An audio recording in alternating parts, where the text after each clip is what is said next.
I'm a 30-year-old single office worker who never had a girlfriend. My only saving grace is my programming skills. Since childhood, I've been an introvert and have difficulty socializing, a trait that's followed me into adulthood. I find it hard to initiate conversations, so my circle of friends consists only of a few from my school days. Not only do I struggle with building new relationships, but I also get nervous and can't respond well when approached, so people at work have gradually stopped talking to me. Over time, I started being labeled as a loner. I'm never invited to lunch or drinking parties, which is lonely, but I also get tired when I am invited, so I guess it's not so bad. Especially, Miss Johnson, the beautiful receptionist, was blatantly looking down on me. Whenever I passed the reception desk, she would always glare at me and I could hear her whispering bad things about me to her colleagues. Even when I thought back, there was no interaction with her to begin with, so I had no clue why she behaved like this.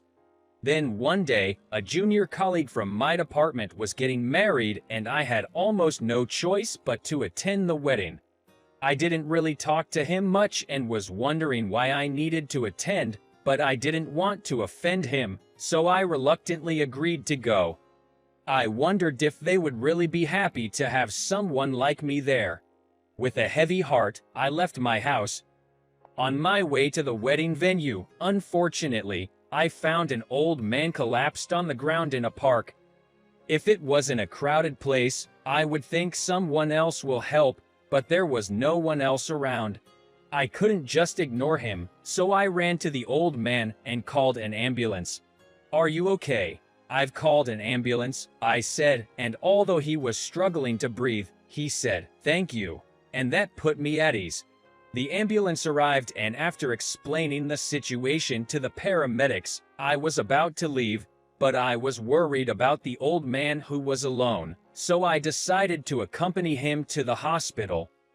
When the examination was over at the hospital, I was relieved to find out that the old man's life was not in danger, but of course, I was definitely going to be late for the wedding. When I finally arrived at the wedding, unfortunately, it was a quiet moment, and I received cold looks from my colleagues. Even when we moved to the reception venue, I was feeling awkward the whole time since I had no one to talk to. I had anticipated this, but I couldn't help feeling upset thinking why I had to go through all this even after giving the wedding gift money. As the empty beer bottles began to pile up, some of my colleagues who were red in the face started to put me down on purpose. Especially when the topic of girlfriends or families came up, they'd say things like some guys treat their computers like girlfriends, or maybe he has a virtual girlfriend inside his computer, or man, that's weird, all while glancing my way. Of course, not everyone was saying things like this, but since no one was defending me, it felt like everyone was against me. That day, I went home feeling sad, thinking that I shouldn't have attended the wedding. Several days passed since the wedding incident. After the usual crowded train ride, I walked to the office, dragging my feet through the automatic doors. Normally, I would wait for the elevator while being scared of Miss Johnson, who usually glared at me from the reception, but today was different. For some reason, Miss Johnson hurriedly got up from her seat and ran towards me. I braced myself, thinking she might have a major complaint, but to my surprise, Miss Johnson said, "I'm sorry for the way I've acted. I unfairly disliked you and acted rudely towards you." Miss Johnson, who I had always found intimidating and unapproachable, was speaking to me with a completely different demeanor. Unable to understand the situation, I was dumbfounded. I had never had a chance to look at her face up close before, but seeing Miss Johnson up close, I realized why she was considered out of our league by the male staff, because she was really beautiful. However, I noticed that I was being stared at by people coming into the office because I was facing Miss Johnson, so I tried to leave immediately. But Miss Johnson, who seemed not to care about the stairs, invited me to the space next to the reception and began to explain the situation. Apparently, Miss Johnson had once been a victim of an online stalker. Because of that, she had a dislike for me, who was a member of the system development department and somewhat resembled that perpetrator. Even though she knew I was a different person, she couldn't help but feel scared. Also, I had completely forgotten until now, but when I first joined the company, I inadvertently stared at Miss Johnson, who was exceptionally beautiful and stood out. There was no ulterior motive, but I couldn't help but follow beautiful women with my eyes. I hadn't realized that such an innocent act on my part could make someone else feel so uncomfortable. As I was reflecting and apologizing to Miss Johnson, something happened. The company president was walking up behind Miss Johnson, and, for some reason, he was with the old man I had helped the other day. What's more, Miss Johnson, who was standing next to me, stopped the old man and said, "This is Mr. Harper." Stunned and confused, the old man turned to me and said, "I'm grateful for your help the other day. I'm feeling much better, thanks to you.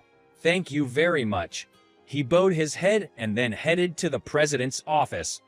Just like with the incident with Miss Johnson earlier, I was left dumbfounded. Then, Miss Johnson told me, "He's my grandfather." It turned out that the old man I had helped was the president of an important client company for us, and Miss Johnson was his granddaughter. According to Miss Johnson, after asking for my contact information in the hospital, the old man learned that I was an employee of the company his granddaughter worked for and seemed to have inquired about me.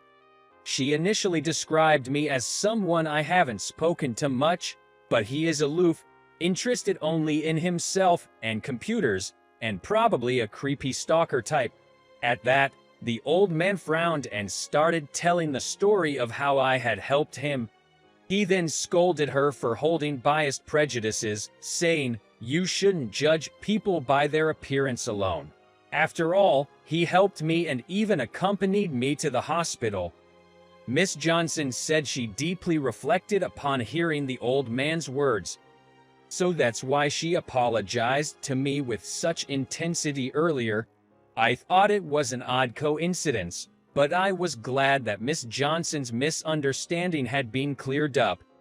A week later, I came to work as usual, sat at my desk with a cup of coffee, opened the attendance screen, and pressed the button.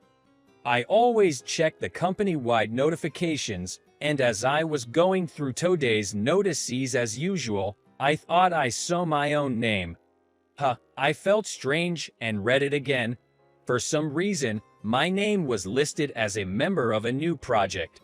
I knew they had been recruiting project members internally before, but I hadn't applied and I had heard the competition was fierce, so it should have had nothing to do with me. I sat at my desk, not understanding if it was some kind of mistake. Then the people around me started whispering and glancing at me. I was fed up with being treated this way again, just because of a mistake. Then, the department head appeared on the floor and started the usual morning meeting. Good morning. Let's start the morning meeting. The major announcement for today is about the new project, I guess. I assume everyone has checked the shared file, but let's just confirm it again for confirmation. The morning meetings with the department head were always excruciating. I expected that I would be laughed at when they announced there had been a mistake in the list of members. I didn't want to face anyone, so I just kept looking down. But for some reason, when they announced each member's name, mine was called as a matter of course. As expected, the room buzzed when my name was called. After all, in our department, I was the only new member announced, and the two people who were expected to be chosen were not included. The engineers were me and two from another department, totaling 3. Then, someone asked, "Is Mr. Harper in?" The department head said, "Yes," as I read out earlier, "he is in."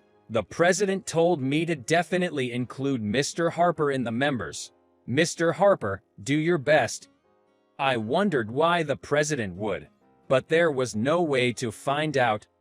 As I was thinking about how many strange things had been happening recently, Miss Johnson approached me as I arrived at the entrance. Can I talk to you for a bit? Oh, sure. About the new project members announced today. According to what Miss Johnson shared with me, the old man I helped had remembered someone in our company saying, Harper is diligent and his system development ability is flawless, but he's too introverted and annoying. Po Harper, that's a pity. He had been curious because Harper was an unusual surname and he thought it might be about me. That's why he had asked Miss Johnson in detail about my job level and evaluation within the company. Miss Johnson had said that I was very knowledgeable and excellent in programming in the system development department, but not very good at socializing and wasn't properly evaluated. I was surprised that Miss Johnson knew so much about me, even though she was a receptionist, not HR staff.